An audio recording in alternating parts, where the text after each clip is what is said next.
Bonjour, mon nom est Sylvie Laplante.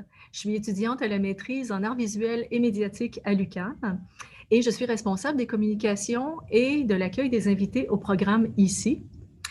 L'équipe du programme ICI reconnaît la nation Kanien'kehá:ka Mohawk comme gardienne des terres et des eaux sur lesquelles nous nous réunissons aujourd'hui.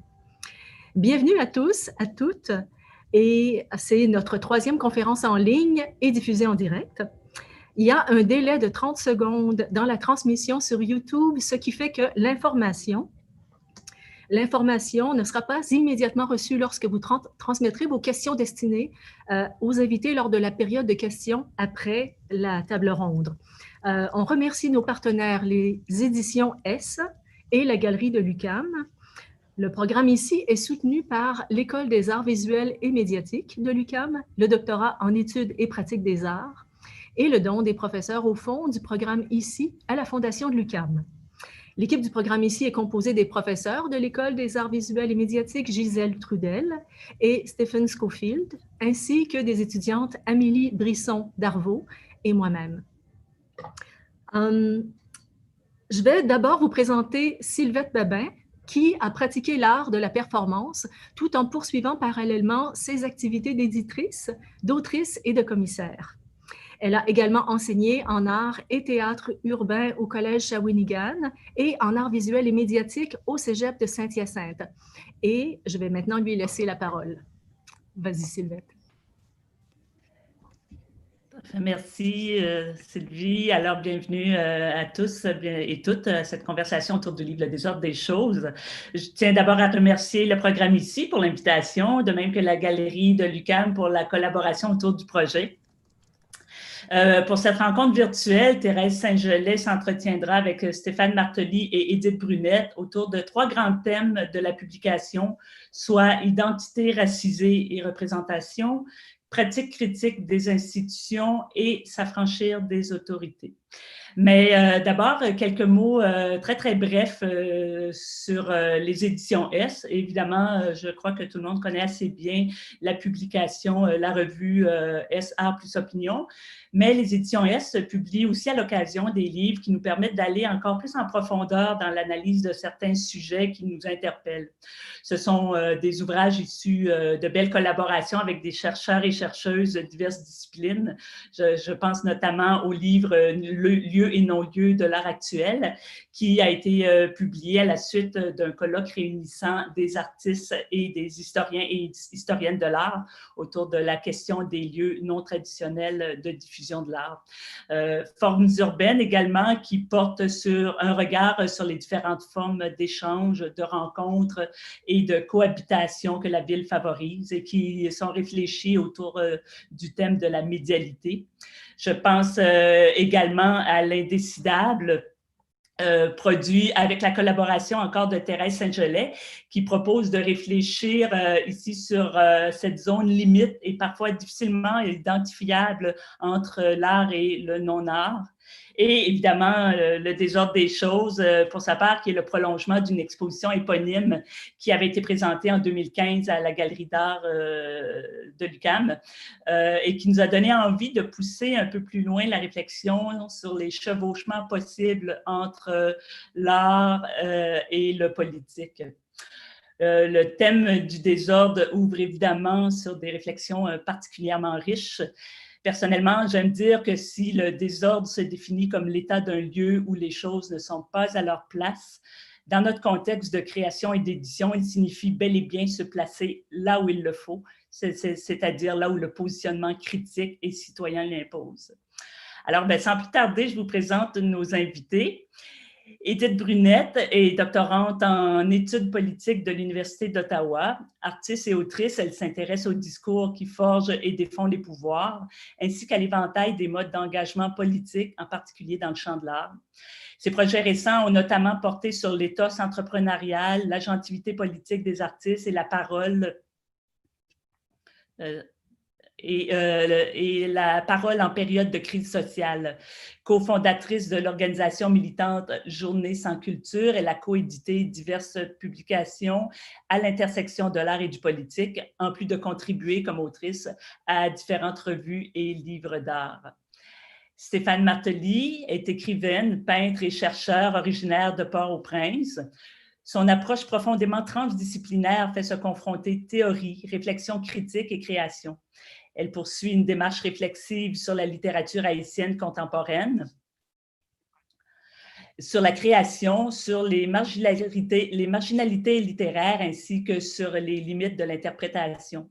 Depuis août 2019, elle est professeure adjointe au département des arts, langues et littérature à la faculté des lettres et sciences humaines de l'Université de Sherbrooke. Et Thérèse Saint-Gelais est professeure titulaire au département d'histoire de l'art et directrice de l'Institut de recherche et d'études féministes à l'Université du Québec à Montréal.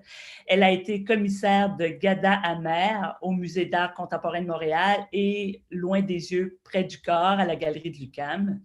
Elle a aussi contribué à de nombreux catalogues et ouvrages collectifs, dont plus récemment Archiféministe, art contemporain, théorie féministe avec Marie-Ève Charon et Marie-Josée Lafortune. Et bien sûr, Le désordre des choses, l'art et l'épreuve du politique, co-dirigé avec Marie-Ève Charon pour les éditions S. Et les membres du réseau québécois en études féministes. Alors, merci à toutes les trois et bienvenue dans cette conversation. Je laisse la parole à Thérèse Saint-Gelais.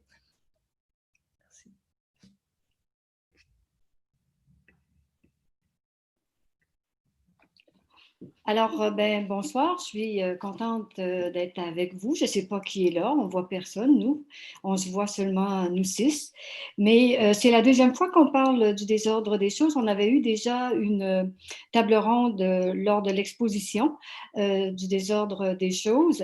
Et qu'on vous propose de faire ce soir dans ce séminaire de Gisèle, c'est d'utiliser plutôt le ton de la conversation sans qu'il y ait nécessairement de tour de parole déterminé.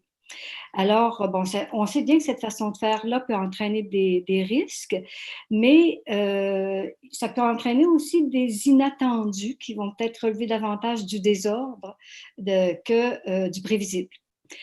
Alors, il ne sera pas non plus question de faire un retour systématique sur les thématiques que nous avons regroupées dans notre ouvrage, c'est-à-dire pratique critique des institutions, identité racisée et ses représentations, s'affranchir des autorités, bien que ces thématiques-là soient toujours d'une très, très grande actualité. Il s'agira plutôt de revenir sur ce que nous avons tenté de pointer dans notre livre, Marie-Ève Charon et moi, et dans notre exposition également, et de revoir nos thématiques, mais par la voie de nouvelles questions et de propositions de réponses que nous échangerons avec Stéphane, Edith et Sylvette si elle a envie. Le désordre des choses a tenté de parler de ces pratiques qui créent le désordre en vue d'une contestation des normes. De ces pratiques, en fait, qui créent le désordre sans toutefois devenir de nouvelles avenues, de nouvelles normes, ou qui n'apparaissent pas comme de nouvelles normes. Mais à partir du moment où l'on parle, où l'on expose ce qui nous semble appartenir au désordre, il est apparu que nous étions à organiser notre désordre. Et c'est d'ailleurs un reproche qu'on nous a fait lors de notre exposition et lors de la table ronde qu'on avait tenue à ce moment-là. On aurait ordonné le désordre. Comme si, en fait, de pointer le désordre le nommait et de fait le figeait du même élan. Alors, le désordre, est peut-être alors ce qui se montre toujours en mouvement, en mutation, mais comment montrer cette mutation? Si ce n'est d'en faire voir des fragments et de les figer, tout compte fait. Est-il possible de dire le désordre, de le créer, le désordre, sans proposer une mise en ordre? N'avons-nous pas cette propension à ordonner le désordre, même parfois à le catégoriser? Alors, je retiens cette phrase et puis je vais donner la parole à Stéphane et à Edith là-dessus pour ouvrir un petit peu le débat. Mais je retiens cette parole du séminaire de Preciado, bon, pour lequel j'ai été très attentive pour toutes sortes de raisons. C'est le fameux séminaire qui s'est tenu dernièrement à Pompidou et qui disait qu'il ne fallait pas parler là où on nous attend, mais plutôt parler là où on ne nous attend pas. Et l'exemple qu'il donnait à cet effet, c'était cet exemple de Jeanne de Rouen, cette féministe socialiste du 19e siècle, qui avait dit « Je ne veux pas le droit de vote, je veux me présenter aux élections. » Alors, bon, mais là, évidemment, par rapport à cette façon de penser le désordre comme là, on ne nous attend pas, on pourrait avoir en tête, en tout cas moi j'en ai, des personnes malveillantes et qui vont là où on ne les attend pas. Et là, je ne pense pas avoir besoin de vous donner d'exemples pour que vous saisissiez à peu près de qui il pourrait s'agir. Alors, je pense qu'on peut commencer comme ça, ou Stéphane ou Edith, si vous pouvez donner quelques mots sur ce fameux désordre qui semblait ordonné. Comment fait-on, comment produit-on le désordre, comment le manifeste-t-on, le nommons-nous? Stéphane, oui. Oui, mais merci beaucoup d'abord, Thérèse et Sylvette, pour cette invitation. Je suis très interpellée par cette idée de ne pas parler là où on nous attend. J'ai l'impression que cette plage de l'attente d'une parole arrive assez tardivement pour certains sujets et pour certains objets du discours. Mais moi, tout de suite, quand j'avais été invitée à participer au désordre des choses, c'était pour embrasser cette idée d'une puissance de la création. C'est la posture que j'avais adoptée lors de l'écriture de mon chapitre dans ce livre, car alors je voulais déplacer un problème politique qui était posé par l'exécution un peu maladroite, un peu irréfléchie d'un projet de création sur l'histoire et les chants des Afro-descendants d'Amérique, qui voulaient avoir lieu donc sans eux, sans leur corps, sans leur voix. Et le discours social de l'époque, qui était très surpris d'entendre cette résistance, voulait en faire simplement une question de revendication, une question de ressentiment ou une question juste de qui tenait quelle place. Alors que moi, je voulais faire entendre qu'il s'agissait profondément d'une question de création. C'est-à-dire que cette question de l'ordre ou du désordre, pour moi, se joue vraiment au cœur même de la création. Et c'est parce que il y avait une certaine insouciance à traiter de ces questions très graves à l'intérieur d'une œuvre que la création échouait un petit peu son projet, qu'elle ne pouvait pas être, qu'elle ne consentait pas à être à la hauteur de ce sujet-là. Et donc, il me semblait vraiment en résistance par rapport à cette question de dire que marquer un refus ou une résistance était nécessairement une question qui était de l'ordre politique et donc qui n'appartenait pas à l'art. L'art ne devrait pas se préoccuper de ces questions et puis se contenter de faire. Il me semblait qu'il était possible au contraire de parler de ces questions du point de vue de la création. C'est toujours cette résistance à voir dans l'art et la politique comme deux postures, deux pôles contradictoires qu'on ne peut pas, qu'on doit opposer à tout prix, alors qu'ils ne sont pas du tout. L'art n'est jamais autant politique que quand il se nourrit du déni de politique, et les œuvres ne sont jamais autant émancipatrices que quand elles se soucient profondément de leur forme. Alors voilà, c'est un peu ça que je voulais poser pour l'instant entre ordre et désordre, cette question de la création. Oui, je répondrai à mon tour. D'abord, également, merci à Sylvette et à Thérèse pour l'invitation. C'est vraiment un plaisir d'être avec vous aujourd'hui autour de cette question-là. À nouveau, je reviendrai aussi peut-être sur la première itération de la table ronde sur le désordre des choses auxquelles j'avais participé à l'époque. Ça fait quand même quelques années. Et puis, j'ai l'impression qu'il y a eu comme un basculement entre les deux moments autour de la question du désordre. À l'époque, je le pensais beaucoup, à partir d'une pratique d'artiste individuel, beaucoup autour d'un geste de courage d'une certaine façon, ou en tout cas de bravarde. Dans la parole aussi, dans le fait justement d'être là où on ne nous attend pas, de parler quand on n'attend pas qu'on prenne la parole. Et puis aujourd'hui, je ne sais pas où va aller la discussion exactement, mais je pense que le point de départ, d'après une discussion un peu préliminaire qu'on a eue en amont de la rencontre ce soir, elle s'intéresse aussi à des désordres qu'on n'a pas placés nous-mêmes, des désordres qui surgissent et qui viennent des autres, en fait. Donc, c'est plus le désordre que moi, je peux proposer, ordonner, finalement, qui est mon ordre, que j'oppose à un ordre qui était là avant moi, mais qui est un ordre, donc un ordre inattendu. Puis là-dessus, j'aimerais peut-être juste lire un petit mini préambule, là, si on veut, une sorte de réflexion assez rapide que j'ai fait en me demandant, mais de quel désordre, en fait, est-ce qu'on parle? C'est quoi les désordres qui sont sur la table en ce moment dans l'actualité? Et là, j'ai pensé à une première liste où on pourrait dire le mouvement MeToo des arts, les dénonciations d'abus et de harcèlement qui ont été faits parfois avec des noms, ce qui était assez surprenant. Les nouvelles pratiques, ou en tout cas les pratiques nouvellement visibles de no-platforming, de canceling, de dénonciation d'œuvres et d'artistes spécifiques. La pandémie et le confinement qui l'accompagne, l'épidémie de Zoom également. Les politiques d'inclusion active qui ont été mises en place depuis quelques années par le Conseil des arts du Canada et qui ont pris par surprise, je pense, plusieurs institutions, plusieurs organismes. Les débats sur l'appropriation culturelle, la visibilité nouvelle des arts autochtones et l'intérêt récent des musées pour les pratiques d'art activistes. Et ensuite, j'ai pensé à une autre, bon, j'ai un chat, désolé, j'ai pensé à une autre liste de désordres, des désordres qui sont en quelque sorte normalisés et auxquels on dirait qu'on ne pense plus ou autour desquels on ne pense plus à s'indigner ou qui ne provoquent pas le scandale.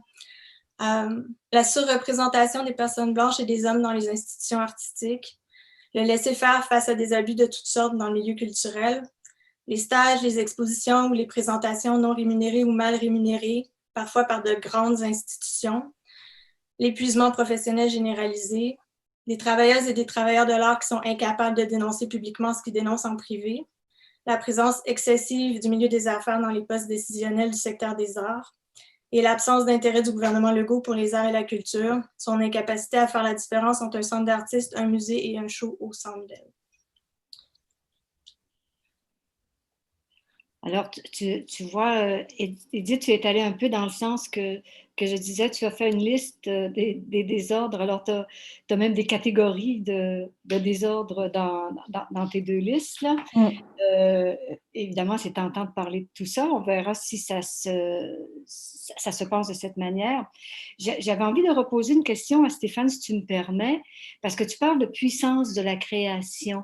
Mais oui. Est-ce que tu peux un peu préciser ta pensée par rapport à cette puissance de la création? Comment ça intervient? Tu ne veux pas penser en termes d'ordre ou de désordre, mais comment ça intervient?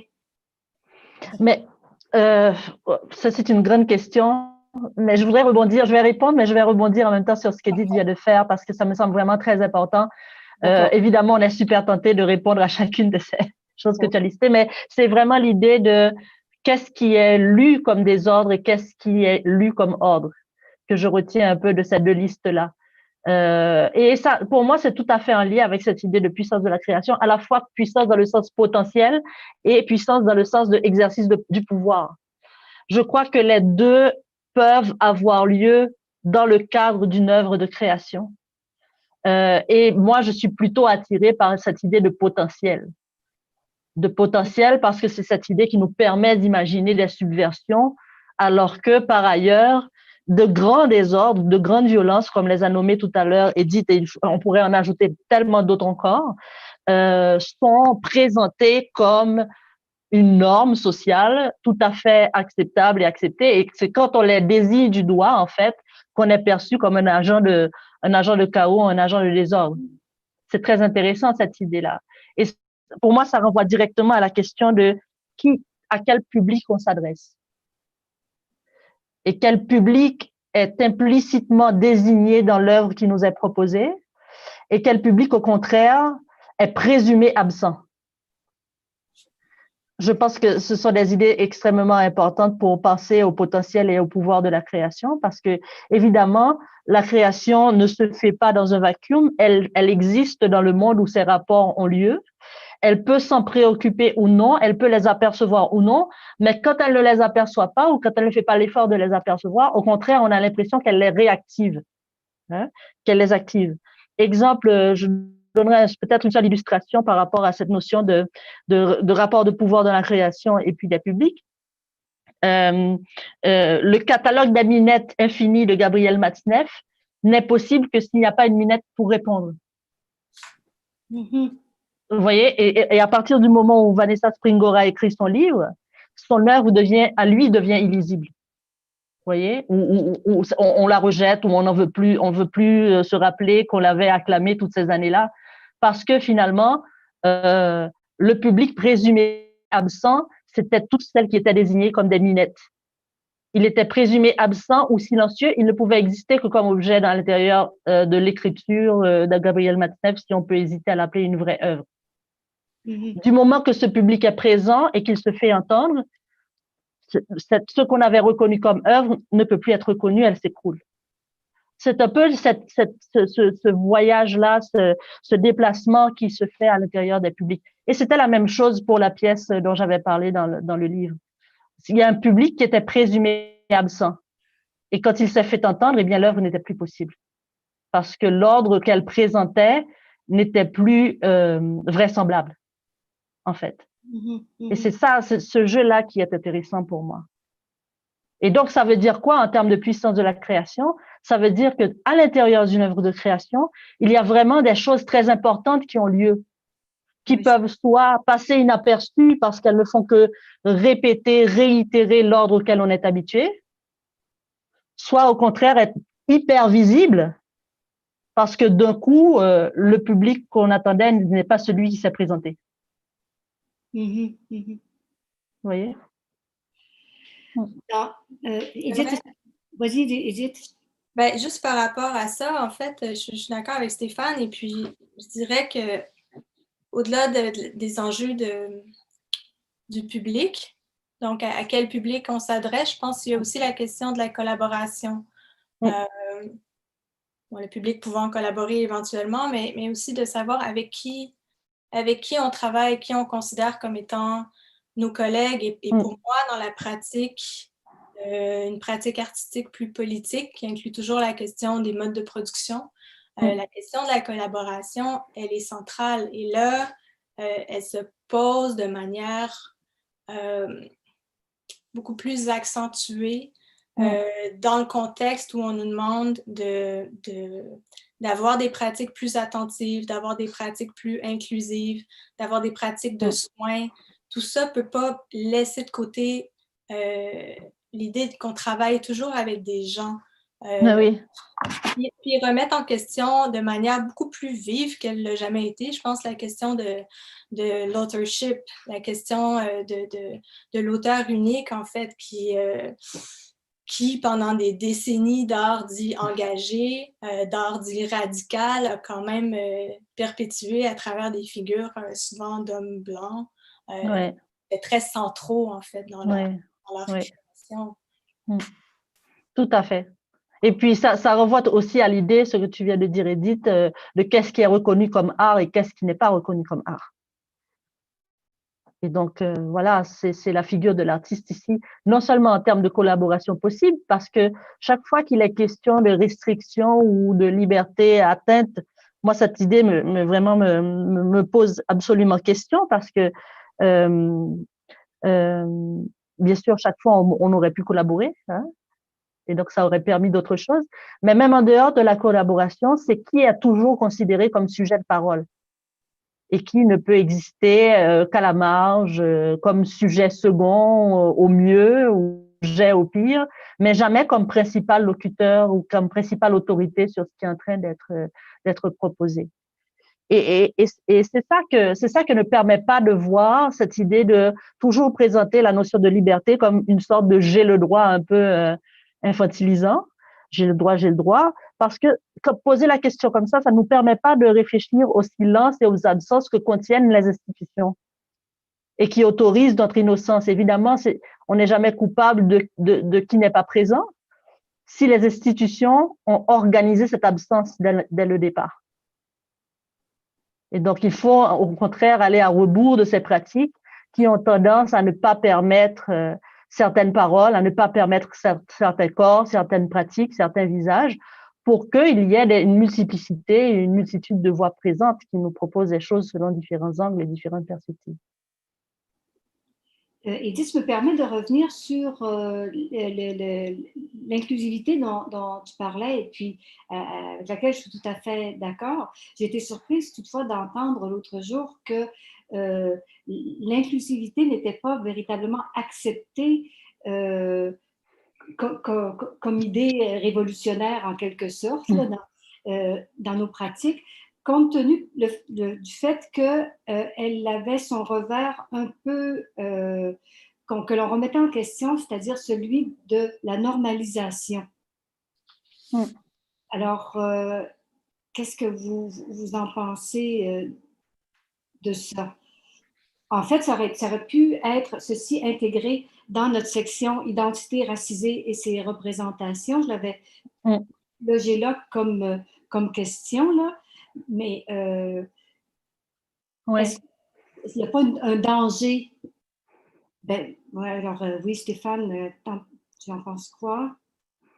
Mais Edith, si tu veux y aller, je peux répondre après, mais... Ben, moi, je serais peut-être allée d'emblée sur la question de quelle forme on donne à ce qu'on appelle l'inclusion.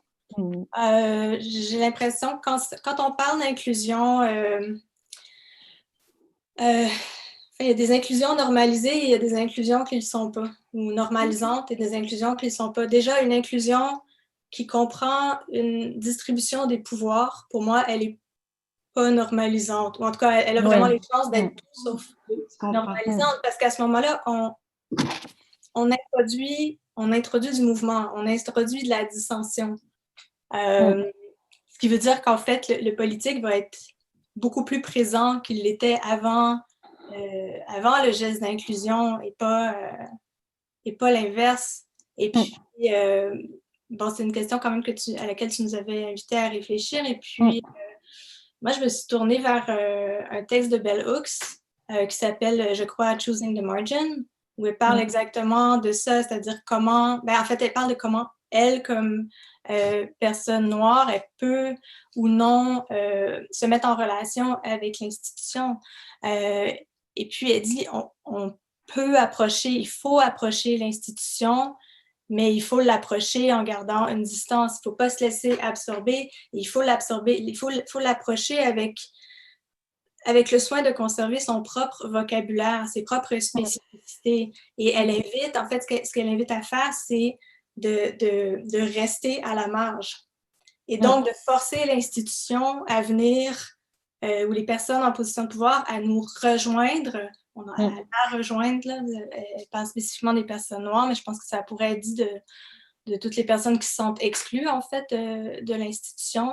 Donc, à venir les rejoindre à la marge, plutôt que de toujours être dans un geste d'accueil vers le centre qui force la personne incluse à finalement s'adapter, en fait. Oui, tout à fait. Mais c'est la difficulté, effectivement, Bell Hooks est approprié dans ce cadre-là, parce que la difficulté de cette notion d'inclusion, comme de celle de diversité, c'est qu'elles deviennent de nouvelles normes d'acceptabilité. C'est-à-dire que, évidemment, qui dit inclusion dit qu'il y a quelqu'un qui inclut et un autre qui est inclus. Alors, cela ne décentre pas les postures de pouvoir du tout que de parler d'inclusion. C'est juste aménager un espace où l'autre sera supportable, où l'autre pourra être accueilli parce qu'il n'est pas trop dérangeant et qu'il ne fait pas bouger la structure même de l'institution. L'idée de diversité aussi, c'est un peu devenu ça, c'est-à-dire à la base, l'idée de diversité est belle, elle renvoie à la multiplicité des langues, des corps, des pratiques. Si on prend diversité, d'ailleurs, Édouard Glissant préférait le concept de diversalité pour parler de ce multiple auquel nous devrions nous donner le droit d'avoir accès, en fait. Il y a une richesse est très grande.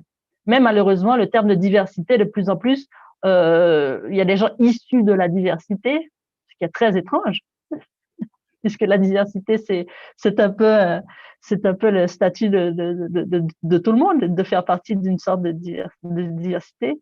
Alors, c'est un peu étrange pour moi. Donc, c'est vraiment une sorte de réflexion pour voir qu'est-ce qui permettrait finalement que les structures elles-mêmes soient modifiées ou que les structures elles-mêmes puissent être des lieux de véritable échange. Parce que quand on est dans l'échange, on n'est pas dans la posture où il y en a un qui est celui qui inclut, qui accorde sa grâce, et puis l'autre qui est bien reconnaissant d'avoir une petite place. On est vraiment dans un rapport d'égalité et d'échange, de participation qui peut être intéressant. Il faut vraiment essayer de remettre en cause profondément, à mon avis, tous les contextes, toutes les configurations dans lesquelles les dominants se voient comme les seuls locuteurs possibles. C'est vraiment ça qui est gênant. Hein? Et prendre la mesure finalement de ce qui est disposé quand une œuvre est construite et ce qu'elle peut nous proposer comme expérience du monde. Je me permets d'aller sur un thème dont on n'a pas trop parlé encore, celui de la pratique, des pratiques critiques des institutions. Oui.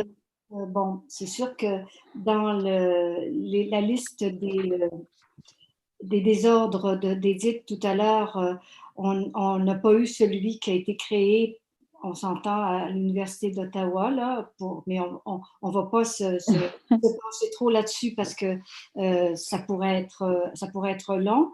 Mais comme Édith a oublié aussi dans ses désordres de nommer Trump, qui est en soi un désordre démesuré. Là. Alors, je voulais savoir qu'est-ce que vous pensez de cette idée que l'institution, et comment vous voyez l'institution, peu importe que ce soit l'institution académique ou muséale, si l'institution se trouve un espace de la mise en ordre des savoirs, ou plutôt la mise en visibilité de l'incohérence à mettre en ordre les savoirs. Où loge. Bon, moi, j'aurais tendance à opter pour le deuxième volet, là, mais qu'en pensez-vous à partir d'ailleurs des désordres que l'on vit maintenant? Mais je peux commencer peut-être cette fois-ci. En ce qui s'agit de notre voisin du Sud, célèbre voisin du Sud, qui va être là encore un moment, à mon avis, cette idée qu'il représente un désordre est intéressante parce que probablement que non, en fait.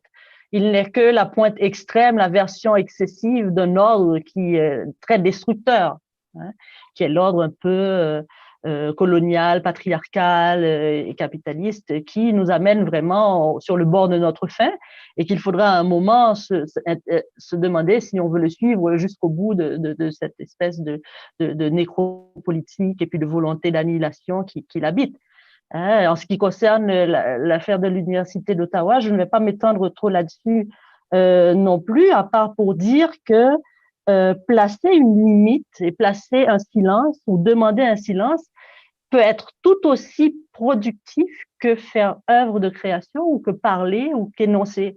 Il y a des énonciations qui sont des barrages et on a le droit d'interroger leur pertinence sans que ça soit perçu comme une espèce d'interdiction, d'agonie de la création, d'agonie de la liberté. Il y a certaines énonciations qui sont des mises à distance, il y a certaines énonciations qui sont absolument des réductions au statut d'objet et des injonctions au silence d'autres voix qui n'ont pas encore eu lieu. Alors, les institutions, si elles commencent à en prendre la mesure, c'est tant mieux. Et puis, si nous nous autorisons à réfléchir un peu plus loin que ce que nous sommes autorisés à faire, c'est un peu la même chose par rapport à la notion de liberté telle que je l'abordais dans le livre, c'est que la liberté comporte cette idée de responsabilité, c'est-à-dire que ce n'est pas simplement aller à tout vent et faire ce qu'on veut, la liberté, c'est une chose qui est beaucoup plus belle et beaucoup plus profonde et beaucoup plus importante que cela, c'est de créer des espaces qui soient véritablement émancipateurs pour tous les sujets. À ce moment-là, ça comporte une dimension de responsabilité qui ne doit pas être évacuée, à mon avis. Et cette responsabilité, elle existe aussi au niveau de la création, je crois. Pas pour dire qu'il y a certaines créations qui sont plus morales que d'autres, pas du tout, mais simplement que dans la création, il y a des choses qui sont mises en mouvement, qui peuvent permettre l'imagination, qui peuvent permettre la pensée et qui peuvent permettre la créativité. Et pourquoi ne pas tendre vers ces choses-là? Voilà. Edith, est-ce que tu as quelques mots?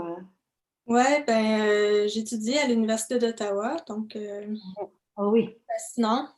Je suis tout ça à distance, mais avec un peu d'appréhension aussi parce que je dois donner une charge de cours à l'hiver qui s'intitule Culture et politique et dont j'ai compris un peu tardivement qu'en fait, c'était un peu le cours de Cultural Studies du département, enfin d'un programme francophone. Et donc, pour vrai, ben, je fais face à une vraie réflexion. Puis en fait, c'est ça, c'est que j'ai un peu l'impression que la discussion... En fait, il y a comme une scission entre la discussion publique et la réflexion. Je pense que c'est ça qui est un peu gênant. J'adore réfléchir en fait à ce que je veux faire avec ce cours-là, avec les manières de l'organiser pour que la pensée circule, pour qu'elle circule d'une manière juste, puis profonde. Ça, je trouve ça super intéressant. Et puis, en même temps, tout d'un coup, là, ben, pas tout d'un coup, là, ça fait quand même quelques années, mais je pense qu'il y a des appréhensions chez les Blancs, les hommes aussi, avec le mouvement MeToo. Les gens se retrouvent à avoir des peurs, des appréhensions qu'ils n'avaient pas vécues auparavant. Et j'ai une amie éditrice qui me disait, ben, en fait, il y a un renversement de la peur. Ah oui. Et ça, c'est quand même assez intéressant. Super intéressant. Je trouve plus intéressant pour moi par rapport aux hommes, parce que, évidemment, ben, je suis côté safe de la barrière, mais donc, c'est ça, c'est peut-être des peurs, des appréhensions, des doutes, des questions qu'on n'avait juste pas eu à se poser, en fait, auparavant. Et puis, on se retrouve en situation d'insécurité et puis on n'est pas habitué à cette insécurité-là. Ensuite, comment créer des conditions d'échange qui permettent à l'insécurité d'être générative de quelque chose de bien sur le plan politique. Je pense que c'est pas... c'est là, en fait, que la discussion est intéressante. Et puis, une autre forme de désordre, là, c'est juste le fait de penser. Comme la pensée, c'est du désordre. Et là, on a de la misère à penser parce que c'est chaotique. Et puis aussi parce que je pense que les institutions ne nous accompagnent pas là-dedans. Les institutions, il y a des visions différentes de c'est quoi l'institution.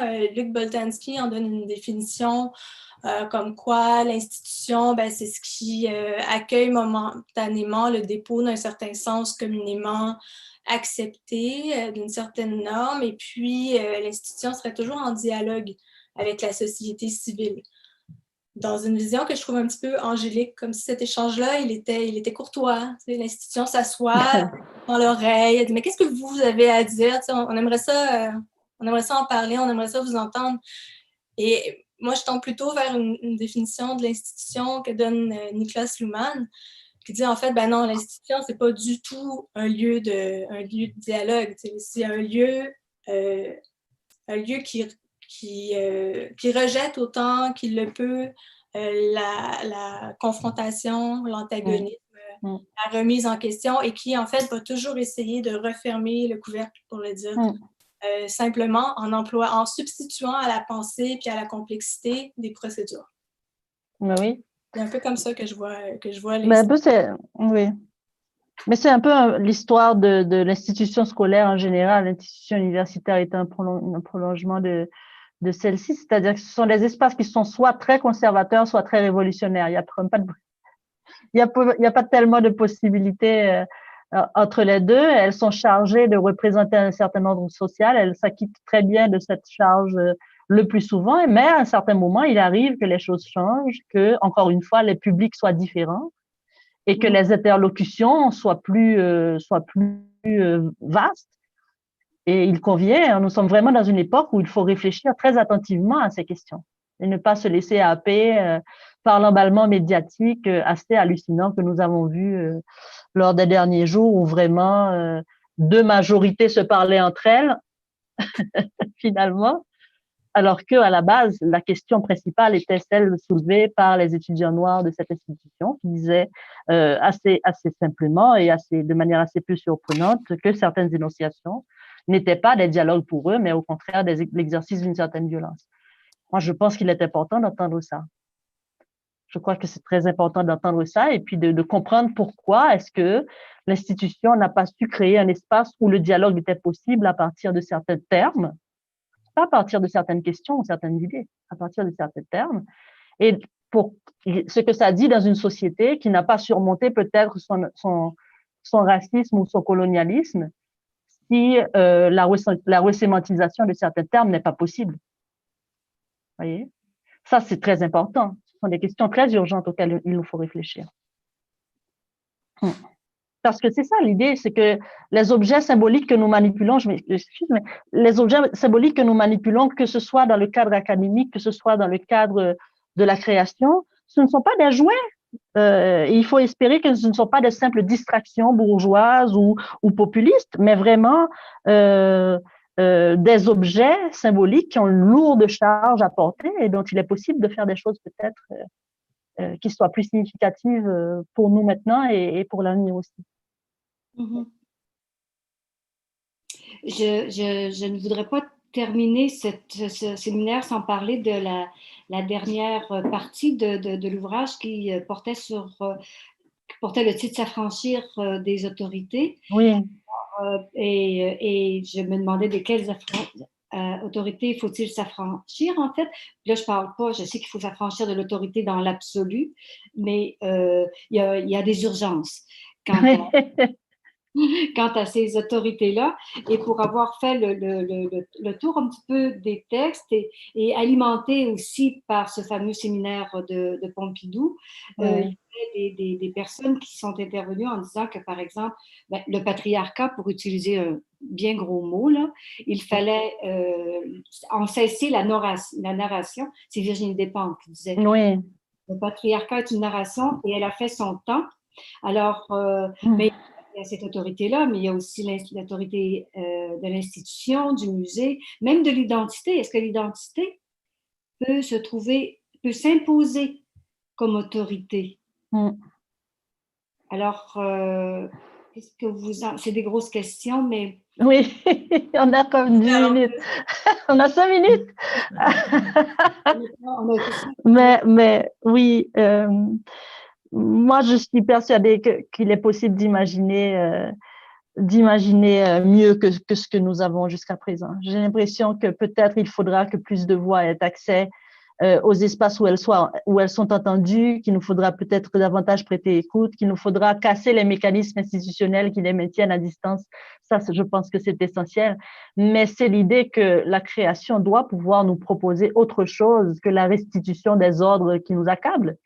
Évidemment, le patriarcat, évidemment, le colonialisme et Avatar, c'est-à-dire que ce sont des systèmes très forts, et puis bien sûr le racisme, ce sont des systèmes très forts qui se reproduisent très bien, ils prennent des visages un peu plus maquillés, mais disons que le résultat est pas mal similaire au fil des générations, et donc il devrait être possible de nous imaginer vraiment des utopies libératrices qui nous amènent un peu ailleurs dans tout cela, et de permettre justement que des voix variées puissent faire autorité. C'est ça aussi. Edith, ouais, d'abord, je trouve pas que patriarcat est un gros mot ou un grand mot. Non, constamment. Pour certaines personnes, je sais que c'est un gros mot. Donc, je le trouve tout à fait approprié. Oui. Le patriarcat est là, il est solide. Ça vient. Ouais, puis d'ailleurs, par rapport à ça et au musée, j'aimerais quand même rappeler le gros silence qui a suivi les accusations contre l'artiste Raffman de la part du Musée d'art contemporain de Montréal qui n'a jamais fait un énoncé sur le sujet. À peu près la même chose à part de son galeriste. Enfin, il y a peu de changements, il y a des choses qui sortent, il y a des mots qui sont dits, il y a des gens qui se mettent sur la sellette et puis qui tristement provoquent pas de réaction quand on sort de la base, là, quand on monte un peu dans la hiérarchie du milieu. Donc, patriarcat solide, quoi. Puis, par rapport à l'autorité, c'est ça, je pense que...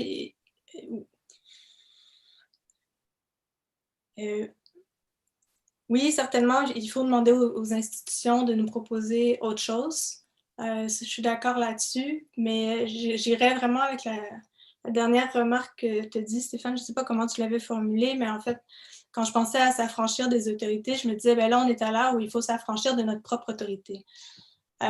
Comprendre qu'on a de l'autorité aussi, je pense qu'on en a toutes ici d'une manière ou d'une autre. Et puis qu'ensuite, c'est ça, c'est de réapprendre à la distribuer, à la mettre en jeu aussi, parce qu'on est bien en position d'autorité, on se sent confortable, on n'est pas remis en cause, c'est nous qui décidons le sens de ce qui est bien, de ce qui est mal, de ce qui est acceptable. Et puis là, ben, présentement, c'est peut-être plus possible. Possible, c'est ça. Et puis, donc, il faut refaire cet apprentissage-là avec un peu d'humilité aussi. Bien sûr. Ce n'est pas nécessairement une mauvaise chose, je suis bien d'accord. Exactement. Je pense par ailleurs que dans les institutions académiques où on se trouve à différents niveaux, là, on nous laisse bien entendre que notre autorité, éventuellement comme enseignante, peut être solidement remise en question. Je ne sais pas si tu le vis, Stéphane, si toi, Edith, à ta manière, ou là où tu es, tu le vis aussi, mais en tout cas, moi, je le vis comme professeur à l'UQAM et comme directrice de l'IREF, de surcroît. Alors, on est ébranlé plus souvent qu'à notre tour, et c'est heureux, il faut le faire, mais c'est pas facile à encaisser toujours, évidemment. Là. C'est sûr. Mais bon, j'espère que... je sais que, bien sûr, c'est peut-être très naïf de ma part de dire ça, mais j'espère que peut-être on ne devient pas professeur rien que pour faire autorité. Non. Ou du moins de faire reposer cette autorité sur une vraie compréhension, une vraie réflexion critique, une réflexion active sur nos objets. Ça, je pense que c'est très important, effectivement. Moi, je pense qu'on devient professeur, entre autres, pour avoir cette chance de discuter aussi avec vraiment une population étudiante diversifiée qui arrive avec des points de vue vraiment variés. Mais oui. Et c'est riche, hein, souvent. Oui, il faut donner la chance à cette richesse d'exister. Oui, tout à fait. Lui donner les armes pour qu'elle puisse exister de plus en plus même. Les armes intellectuelles pour qu'elle puisse exister de plus en plus. Alors, on serait à l'heure où il pourrait y avoir une période de questions venant des personnes du public, on va le dire comme ça. Alors, est-ce qu'il y a des personnes, on nous demande de faire pourriez faire quelques références aux auteurs discutés. Stéphane a donné quelques noms. Il y a Bell Hooks, dont je me rappelle par rapport à Edith. Est-ce que c'est possible de... Audre Lorde, on pourrait... oui. Oui, Édouard Glissant, c'est ça. Sylvette nous dit alors là, ça va vite, ça déroule.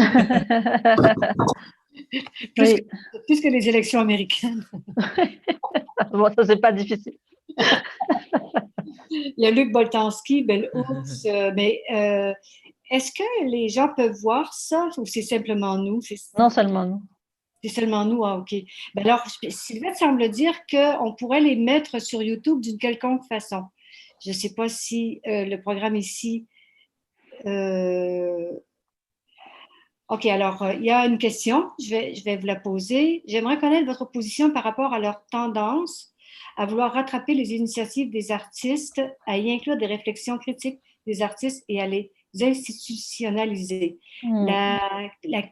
Leur tendance à qui? Aux institutions? Aux institutions muséales et galéristes, peut-être? Oui. Mais c'est une arme à double tranchant. Hein.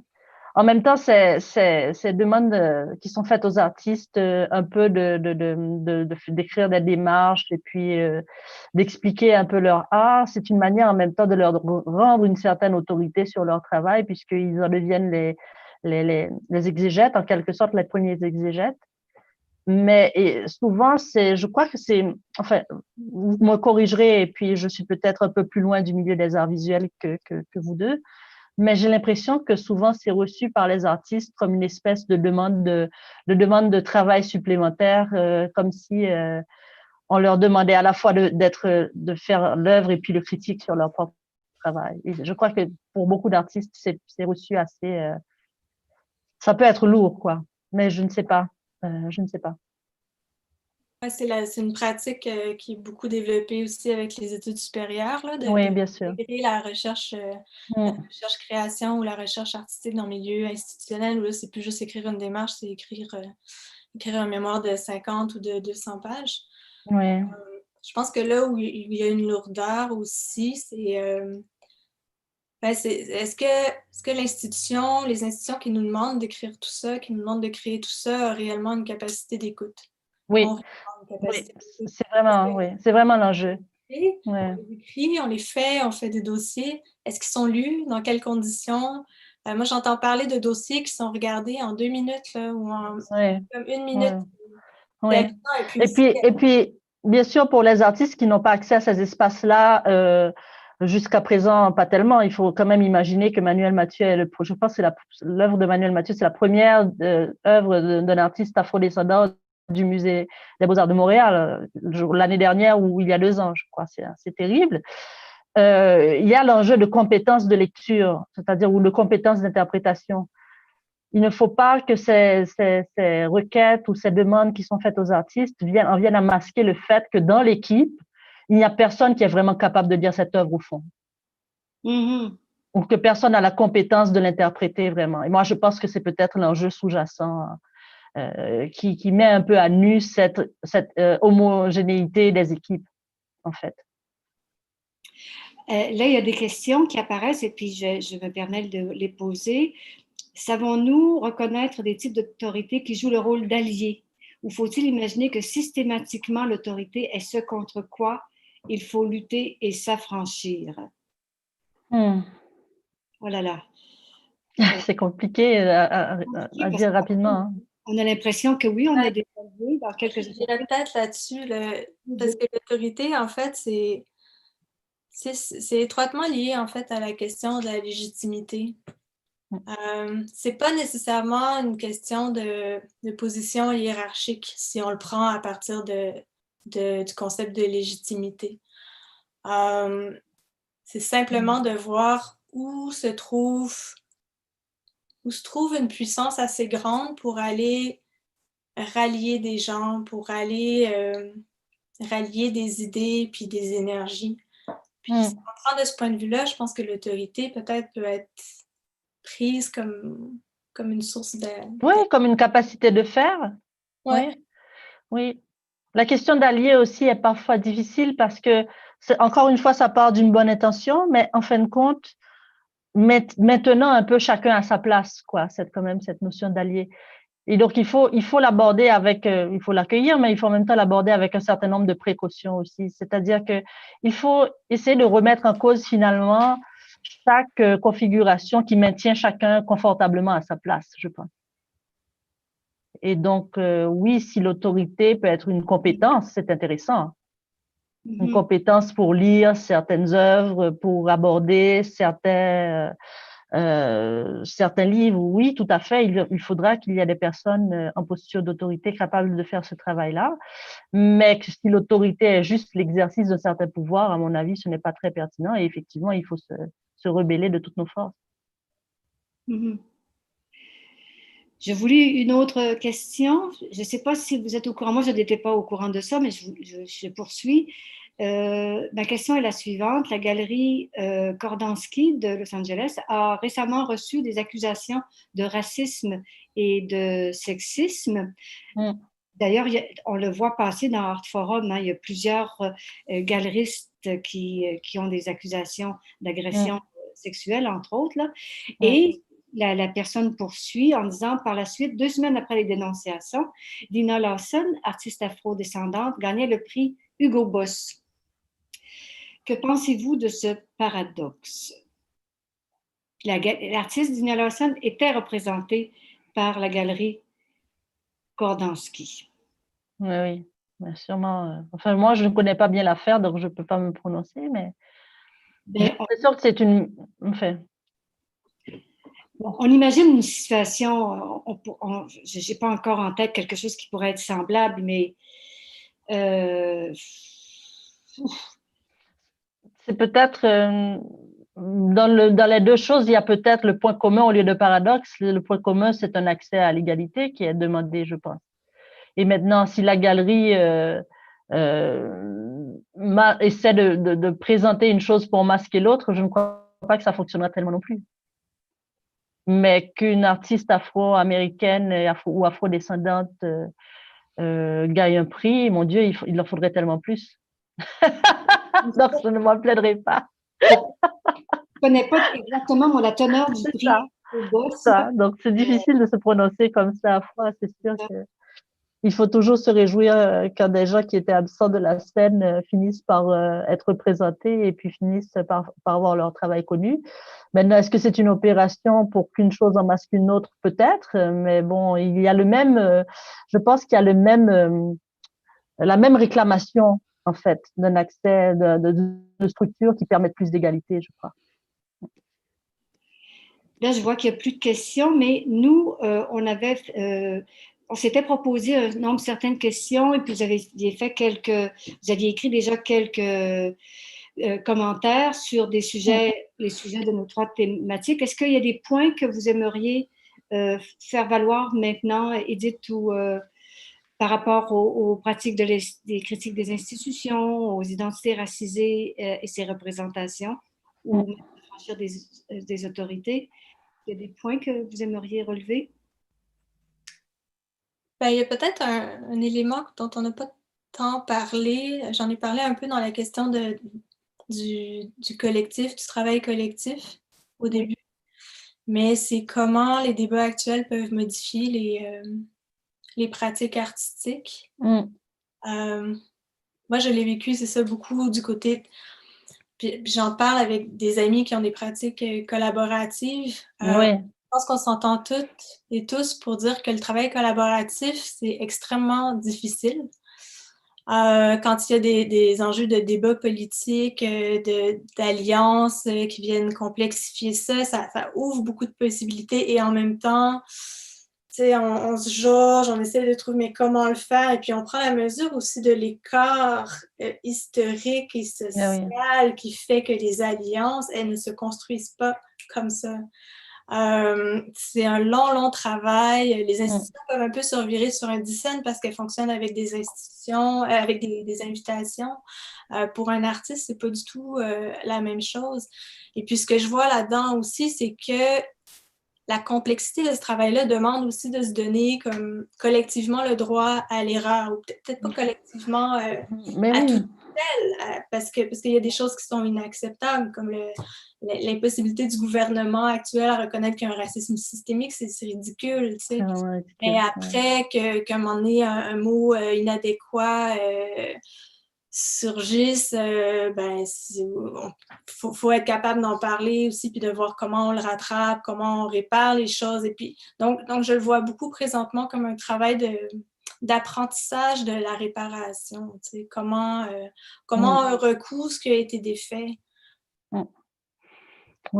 Oui, c'est sûr que nous avons de grands apprentissages à faire, mais cette idée, je pense, qui circule déjà dans le livre et qui peut-être revient un peu dans la discussion et dans l'actualité d'aujourd'hui, c'est cette idée que les symboles ne sont pas anodins du tout, qu'ils arrivent déjà chargés d'une longue histoire, et puis ce que nous en faisons peut soit réactiver cette histoire, la redire tout simplement, très violemment, puisque tant de siècles ont passé qu'on pourrait espérer autre chose, ou encore proposer vraiment une porte de sortie, une alternative. Et puis, je pense que c'est ça, que ce sont des questions auxquelles il nous faut réfléchir très profondément, très urgemment même, je dirais, puisque voilà, on voit à quel point les choses peuvent déborder très vite dans la violence. Pendant qu'on s'agitait évidemment sur ces notions de liberté, il ne faut pas oublier que nous avons assisté quand même à 2 morts quasiment en direct cet automne, celle de Joyce Echaquan et puis celle de Sheffield Matthews, qui sont morts tous les deux suite à la violence raciale. Et donc, au niveau de la création, on se sent très impuissant, évidemment, mais il faut permettre que si on parle d'affranchissement, on aille vraiment vers une vraie dissidence qui puisse être contenue dans des œuvres voilà, novatrices, étonnantes, que nous n'avons pas encore vues. Là, il y a une question du public. Je pense qu'elle s'adresse à Edith en particulier, puisque tu as beaucoup parlé de collaboration. On demande s'il y a un ou une leader, chef de file, dans le travail collectif et quel est son rôle dans la création artistique. Est-ce que tu as une idée, Edith, de tout ça? Ouais, ça dépend du projet de travail collectif, ça dépend de comment on l'envisage. Je pense qu'historiquement, il y a souvent eu des leaders, puis qu'un des objectifs du travail collectif, c'est de s'en débarrasser. Mais c'est très difficile à faire dans le contexte de l'art institutionnalisé, spécifiquement. Qui demande un auteur ou une autrice. Ouais. Les gens cherchent l'auteur.